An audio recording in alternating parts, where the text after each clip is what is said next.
Hello, good morning. આપણે ગયા વિડીયોમાં પૂરક વાંચન કાવ્ય 1 સ્વદેશ પ્રીતિ શીખી ગયા હતા. હવે એના સવાલ જવાબ તો છે નહીં, હોમવર્કમાં શબ્દાર્થ આપણે લખવાના છે CWમાં. હવે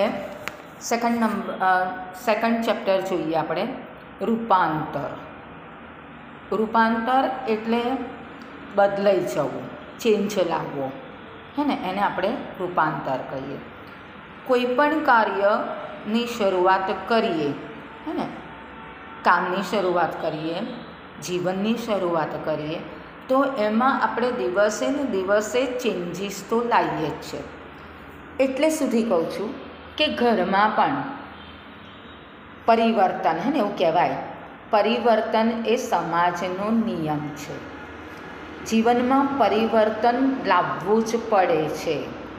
જો પરિવર્તન નહીં લાવો તો લોકો આપણને બદલી નાખશે, હે ને. એના કરતાં આપણે જાતે જ બદલાઈ જવાનું.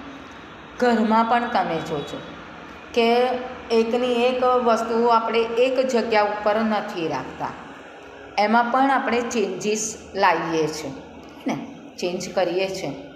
કોઈક વખત સોફા આ બાજુ મૂકી દઈએ, કોઈક વખત કોચ આ બાજુ મૂકી દઈએ, કોઈક વખત ખુરશી આ બાજુ મૂકી દઈએ, હે ને.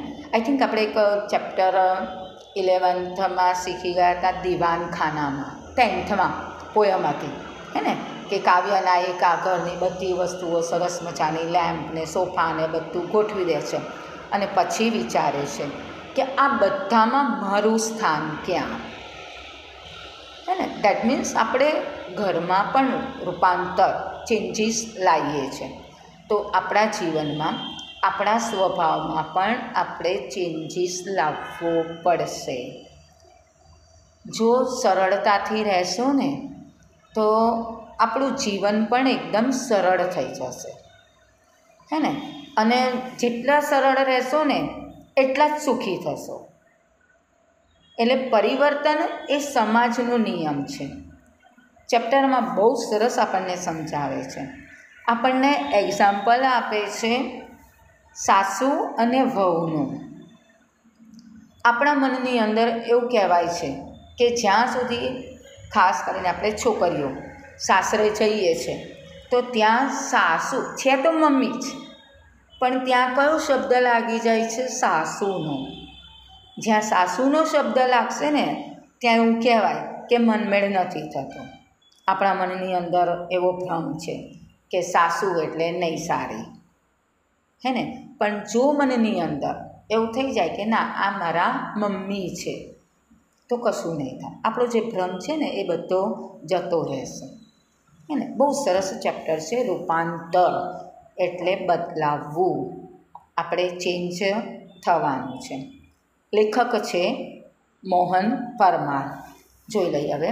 પહેલાં આપણને ચેપ્ટરમાં શું સમજાવે છે એ જોઈ લઈએ. આ વાર્તા તેની વિશિષ્ટ રચના રીતિને કારણે જાણીતી બની છે. વિશિષ્ટ રચના રીતિ, વિશિષ્ટ એટલે સરસ રીતે, એની રચના બહુ સરસ રીતે કરવામાં આવી છે, એટલે એ વાર્તા આપણને બહુ ગમે છે, વાર્તા આપણને સરસ લાગે છે. આ વાર્તામાં કથાનાયિકા કોકિલાની મનસ્થિતિ વાર્તાને અંતે પલટાય છે. હવે એવું કહે છે, આ વહુ છે કોકિલા, હે ને, એની મનની સ્થિતિ છેલ્લે વાર્તાના અંતમાં કહે છે બદલાઈ જાય છે. ધેટ મીન્સ એના વિચારો જે છે એ વિચારો બદલાઈ જાય છે. સાસુનો વાહલપ તેને ગમવા લાગે છે. જો વિચાર બદલાઈ ગયો, મન બદલાઈ ગયું, એટલે સાસુનું એવું કહે છે વાલ હવે તેને ગમે છે. કોકિલાનું સાસુમાં થયેલું રૂપાંતર બંને વચ્ચેના ખટરાગનું શમન કરે છે. જો એવું કહે છે કે કોકિલાનું જે રૂપાંતર થયું એમાં બંને વચ્ચેના ખટરાગ, એટલે બંનેને બનતું નથી, હે ને. ખટરાગ થવું એટલે બનવું નહીં, એ શમન એટલે શાંત થઈ જાય છે. ક્યારે શાંત થઈ જાય છે? તો કે કોકિલાનું જ્યારે મનસ્થિતિ બદલાઈ જાય છે ત્યારે, હે ને. જે ઝઘડા થાય છે એ શું થઈ જાય છે? શાંત થઈ જાય છે. શમન થવું એટલે શાંત થઈ જવું. જ્યારે આપણા પોઝિટિવ થિંકિંગ કરીશું ને તો તરત જ આપણા વિચારો પણ બદલાઈ જાય છે. વહુનું રૂપાંતર સાસુમાં થાય તે પ્રકારની રચના પ્રયુક્તિમાં 2 સ્તરે વાર્તા વહે છે. બે પ્રકારે આ વાર્તા આપણને અહીંયા સમજાવે છે કે જે સાસુ છે એ સાસુનું મમ્મીમાં રૂપાંતર થાય છે અને જે વહુ છે હે ને એ વહુનું સાસુ પ્રત્યેનું જે એનું મનની અંદર જે સ્થિતિ હોય છે તે બદલાઈ જાય છે. સાસુમાં વહાલપનો ઉભાર એમની નીચી અનિવાર્યતામાંથી જન્મ્યો છે. નીચી એટલે નજીકની, નાની નાની બાબતોની અંદર જે આપણે ત્યાં ખટરાટ હે ને, જ્યારે મનની અંદર વેર ઉત્પન્ન થાય ને ત્યારે આવું થાય. જો પોઝિટિવ થિંકિંગ કરશો તો જીવનમાં કોઈ જગ્યાએ આપણને ઝઘડો નહીં થાય, કોઈ જગ્યાએ આપણને મુશ્કેલી ઊભી નહીં થાય. સાસુના મમ્મીમાં રૂપાંતર થયેલું કથાનાયિકાના માનસ પલટાનું કારણ છે. હવે એવું કહે છે કે સાસુનું મમ્મીમાં પરિવર્તન થયું, એ એવું કહે છે કે આ માનસ પલટાનું મનનું પરિવર્તન થઈ ગયું છે. આ બંને કારણો કથાનાયિકાને સાસુની નજીક લાવી દે છે. એ બદલાવ થઈ ગયો એટલે સાસુની નજીક એને લઈ જાય છે. અહીં નાયિકાનો દોલાયમાન મનનું નાની નાની ક્રિયા વિક્રિયા અને ઘટનાઓથી આલેખન થયું છે. નાની નાની બાબતોને ધ્યાનમાં રાખી અને આ લેખકે આપણને અહીંયા સમજાવ્યું છે કે ક્યાં ક્યાં પ્રશ્ન ઊભા થયા. પહેલા જ દિવસથી સમજાયું છે કે હંમેશા જો પોઝિટિવ થિંકિંગ કરશો ને તો બધું આપણને પોઝિટિવ જ દેખાય છે, અને જો નેગેટિવ થિંકિંગ કરશો તો એના પ્લસ પોઈન્ટ તમને એકેય નહીં દેખાય. તમને હંમેશા એનું નેગેટિવ જ, એના જે કાર્યો છે ને નેગેટિવ જ તમને દેખાશે, હે ને. તો પોઝિટિવ થિંકિંગ કરશો તો પોઝિટિવ દેખાશે, જો નેગેટિવ થિંકિંગ કરશો તો નેગેટિવ દેખાશે. જેમાં ટૂંકા ટૂંકા સંવાદો બળ પૂરું પાડે છે. ટૂંકા ટૂંકા નાની નાની બાબતો આપણને સમજાવે છે. હવે આપણે ચેપ્ટરની શરૂઆત કરીએ. ઘરમાં જતાં જતાં મને થાક લાગ્યો. જો બેટા એક વસ્તુ છે કે ઘરમાં જો ઝઘડા થતા હશે ને તો તમને ઘરમાં જતાં થાક લાગે છે, હે ને. અને બને ત્યાં સુધી હું તો શીખવાડું છું તમને કે કોઈની સાથે ઝઘડો કરવાનો નહીં.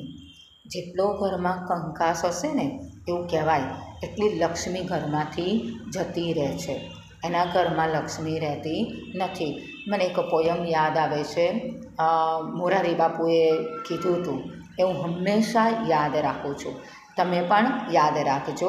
બહુ સરસ છે, 2 જ લીટી છે પણ આપણને ઘણું બધું સમજાઈ જાય છે. હું તમને સમજાવું. પોયમની 2 જ લીટીઓ છે. જેને આંગણીએ થયા હોય ઝાઝા ઉત્પાત રે, તર છોડો એના આંગણા હોય. જો 2 જ લીટી છે પણ કેટલું બધું સમજાવે છે કે જેને આંગણીએ થયા હોય ઝાઝા ઉત્પાત. ઝાઝા એટલે વધારે, આંગણી એટલે જેના ઘર પાસે રોજના વધારેમાં વધારે કંકાસ થતો હોય એના ઘરને તમે તરછોડી દો. આપણે તો આપણા જ ઘરમાં કંકાસ કરીએ છીએ તો ક્યાં છોડીને જઈશું? અહીં મોરારી બાપુ ના પાડે છે કે જેના ઘરે બહુ કંકાસ થતો હોય ને એના આંગણા પાસે પણ તમે ના જશો, એ ઘરને તમે છોડી દો. તો આપણે તો આપણા જ ઘરમાં કંકાસ કરીએ છીએ તો છોડીને ક્યાં જઈશું? એટલે ઘરમાં કંકાસ કરવાનો નહીં, હે ને. એટલે એવું કહેશે કે ઘરમાં બેસતા થાક લાગે છે. કેમ? તો કે ઘરમાં કંકાસ છે, ઝઘડો થાય છે. બેટીનું એ ભેંકડો તાણ્યો. નાની એમની છોકરી છે મોટે મોટેથી રડે છે. ભેંકડો તાણવો એટલે મોટે મોટેથી રડવો. ક્યાં સુધી આ હલબલી ગઈ. બહુ ગુસ્સો આવ્યો મને પણ. ક્યાં સુધી આ બધું? કોઈ વાતનો અંત જ ન હતો.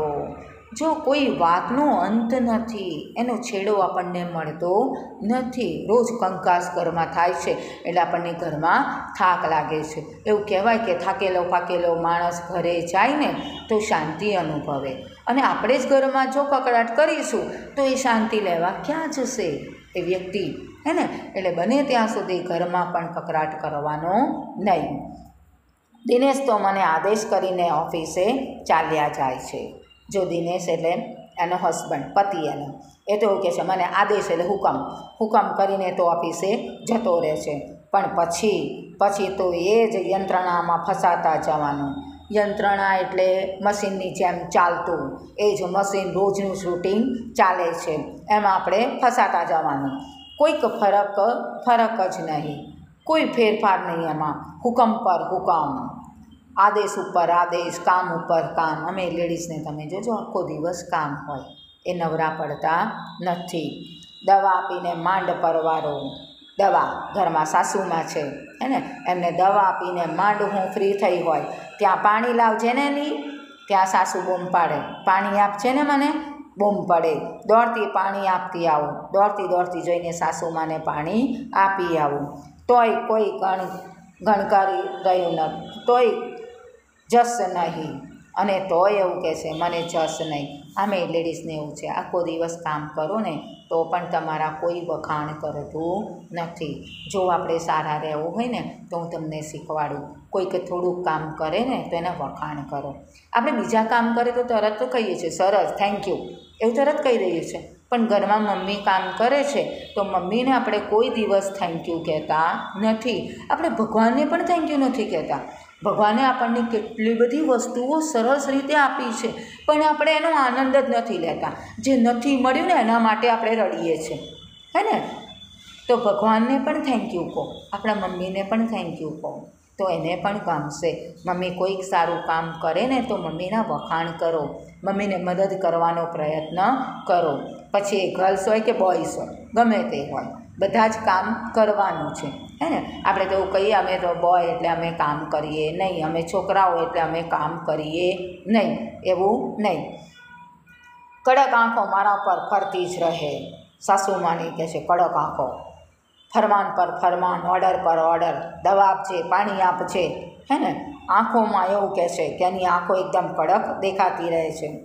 મન હિબકે ચડે, હોઠ પીડીને ત્યાંથી ખસી જાઉં. હોઠ પીડીને હે ને ગુસ્સો કરીએ ત્યારે આપણે આમ કરીએ છીએ, હોઠ પીડીને એવું કહે છે ત્યાંથી હું જતી રહું, કારણ કે સાસુને કશું બોલાય નહીં. આપણા પપ્પા પણ ગુસ્સે થઈ જાય તો પપ્પા આગળ આપણે કશું બોલી શકતા નથી, એટલે આપણે મનમાં ગુસ્સો કરીને ત્યાંથી જતા રહીએ છીએ. એવું આ વહુ પણ સાસુ આગળ કશું ચાલતું નથી એટલે ગુસ્સો કરીને ત્યાંથી જતી રહે છે. હું આ બધું કયા કારણસર કરી રહી છું, પાછું એમાંય મહેમાનોની લંગાર ચાલુ.